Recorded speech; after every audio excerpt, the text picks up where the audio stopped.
11 बजे के बीच में उपस्थित हूं आप सबके सामने। आज आयु संबंधित विचार आपके सामने लेकर के आया हूं, जहां आपसे पूर्ण आयु कब किसी व्यक्ति को प्राप्त होती है इस पे चर्चा करेंगे।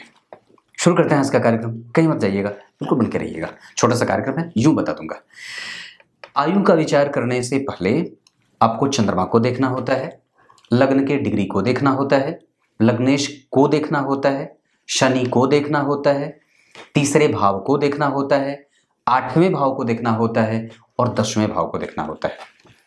इतनी सारी चीजें। उसके बाद चंद्रमा की स्थिति कैसी है और गुलिक वगैरह को भी देख लेना चाहिए। पर वो बात तो देख लिया, पर भाव कैसे बन रहे हो और ग्रह की स्थिति कैसे स्पष्ट बन रही हो तो हम कैसे आयु का पता लगाएंगे। इस दौरान अगर मारक ग्रह की दशा चलेगी तो निस्संदेह कमजोरी बढ़ जाती है, पर फिर भी आपको आयु का विचार कैसे करना है इस पर मैंने जो मंथन किया है। ये लग्न कुंडली, और इसको जानने से पहले आपको सबसे पहले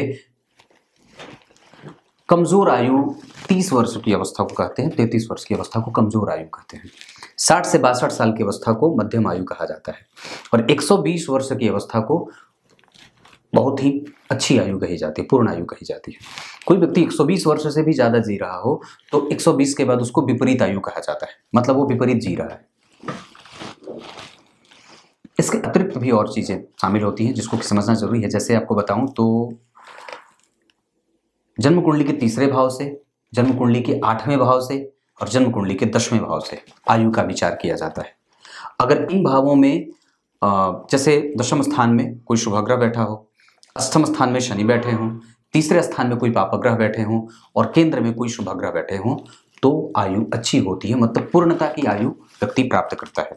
मैं आपके सामने जो सूत्र लेकर के आया हूं वो 5 ऐसे सूत्र, जिसमें से सबसे पहले अगर शनि जन्म कुंडली में यहाँ पे अपनी राशि के या उच्च के होकर के या अपनी गौण राशि में, मतलब 10 नंबर में, 11 नंबर में या तो 7 नंबर में बैठे हों तो पूर्ण आयु प्राप्त होती है। या यहाँ के अधिपति होकर के, मतलब या तो 10 लिखा हो या 11 लिखा हो, यहाँ के अधिपति होकर के लाभ भाव में बैठे हों तो पूर्ण आयु प्राप्त होती है। ये दूसरा। तीसरा, अगर गुरु जन्म कुंडली में उच्च के होकर के बैठे हों या जन्म कुंडली में गुरु यहाँ पे अपने शनि के साथ बैठे हों, जैसे शनि अगर यहाँ पे राशि में बैठे 11 नंबर में और गुरु भी यहीं बैठ गए, या केंद्र में और भी अन्य कोई शुभ ग्रह बैठा हो इस गुरु के अतिरिक्त, या तो चंद्रमा या तो बुध या तो शुक्र, तो पूर्ण आयु व्यक्ति प्राप्त करता है। ये सिर्फ बैठने की बात है, उसके अतिरिक्त ये इस भाव से संबंधित, ये बात यहीं तक खत्म। अष्टम भाव में शनि बैठे होंगे तो आयु देंगे, गुरु अगर उच्च के बैठे हों तो आयु अच्छी रहती है। कई बार वहां पे अगर गुरु नीच के बैठ जाएंगे तो वो कमजोरी हो जाएगी, अब वहां पे आयु नीचे जो है वो कमजोर हो जाए, आयु कमजोर हो जाएगी शनि के बैठे होने के बावजूद भी। अगर यहाँ के अधिपति होकर के शनि एकादशवें में बैठे तो आयु अच्छी मानी जाएगी, या यहाँ के अधिपति होकर के शनि यहाँ बैठेंगे तो भी आयु अच्छी मानी जाएगी क्योंकि उनकी दृष्टि रहेगी। क्लियर है? या यहाँ बैठेंगे तो भी दृष्टि का भी संबंध, पर बैठे हो तो ज्यादा बढ़िया।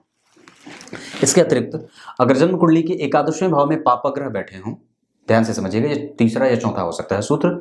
जन्म कुंडली के एकादशवें भाव में पाप ग्रह बैठे हों और केंद्र में कोई शुभ ग्रह बैठा हो, जैसे चंद्रमा, बुध, गुरु या शुक्र, मगर केंद्र में बैठे हों तो ये पूर्णतम आयु को प्राप्त करने का योग बना देते हैं। ये चौथा हो सकता है। 5वां सूत्र जो है वो ये हो सकता है कि सूर्य और शनि एक साथ बैठे हों एकादशवें भाव में। ध्यान से समझिएगा, सूर्य और शनि एक साथ बैठे हों एकादशवें भाव में और केंद्र में कोई भी शुभ ग्रह बैठा हो तो इससे पूर्णतम आयु व्यक्ति को प्राप्त हो जाती है, व्यक्ति पूर्ण आयु जीता है, मतलब 120 वर्ष की अवस्था। अगर ऐसी स्थिति नहीं है तो वो अगर 120 नहीं भी जी रहा है फिर भी आयु का मतलब होता है कि वो स्वस्थ जीवन जी लेता है, उसको कमजोर आयु प्राप्त नहीं होगी, मतलब वो भोगेगा नहीं, भोगेगा नहीं। जैसे होता है ना, बिस्तर पे पड़े पड़े जो है वो दिन काट रहे हैं, ऐसी स्थिति नहीं होती है। या कई बार व्यक्ति जो है वो अगर जन्म कुंडली में चतुर्थ स्थान में शनि बैठ जाते हैं तो कष्ट देते हैं, उसके बाद लग्न में कई बार शनि जो होते हैं वो कष्ट देते हैं, लंबी आयु का विधाता बना देते हैं। लेकिन ये जो स्थितियां बनेंगी, जैसे जो मैंने बातें बताई हैं, आप इसको पॉज करके पीछे भी करके देख सकते हैं, तो ये पूर्ण आयु को व्यक्ति को प्राप्त करवाते हैं। ये छोटा सा कार्यक्रम सोचा आपको बता दूं, आप अपनी कुंडली में से चेक करिए। और अगर मैं एक बात कहूं तो इस स्थिति को चेक करने से पहले आपको सबसे पहले अपने चंद्रमा को देखना चाहिए कि चंद्रमा की स्थिति कैसी है। उस चंद्रमा के ऊपर अगर वही शनि मान लीजिए जैसे अष्टम भाव में बैठे हैं और अगर यहां नहीं बैठे मान लीजिए केंद्र में कहीं बैठ गए या किसी अन्य भाव में बैठ गए, केंद्र को छोड़ करके यहाँ पंचम, नवम या 12 में तीसरे, और किसी पापक ग्रह के साथ बैठ गए। यहाँ पे अगर यहाँ बैठ गए शनि और साथ में मंगल बैठ गए, अब ये आयु में कष्ट दे देंगे। अब ये आयु में कष्ट दे देंगे। यहाँ पे गुरु बैठेंगे तो आयु में रोग रहे, लेकिन उसमें व्यक्ति को सुलभ भी होता रहता है। लेकिन शनि अगर किसी पापक ग्रह के साथ बैठ जाएंगे तो अब वो लंबी बीमारी दे देंगे, रोग दे देंगे, खतरनाक स्थिति पैदा कर देंगे। लेकिन वही अगर मान लीजिए यहाँ बैठे, शनि यहाँ बैठे और यहाँ पे मंगल भी बैठ गए, सूर्य नहीं बैठे, मंगल बैठ गए, तो शनि मंगल का जो संबंध बनेगा वो व्यक्ति को, और मान लीजिए केंद्र में कोई ग्रह नहीं बैठा, अगर मान लीजिए केंद्र में कोई ग्रह नहीं बैठा और शनि यहाँ बैठ गए मंगल के साथ, तो अब ये जो है वो रोग दे देते हैं, रुग्ण बना देते हैं और पूर्ण आयु को कमजोर बना देते हैं।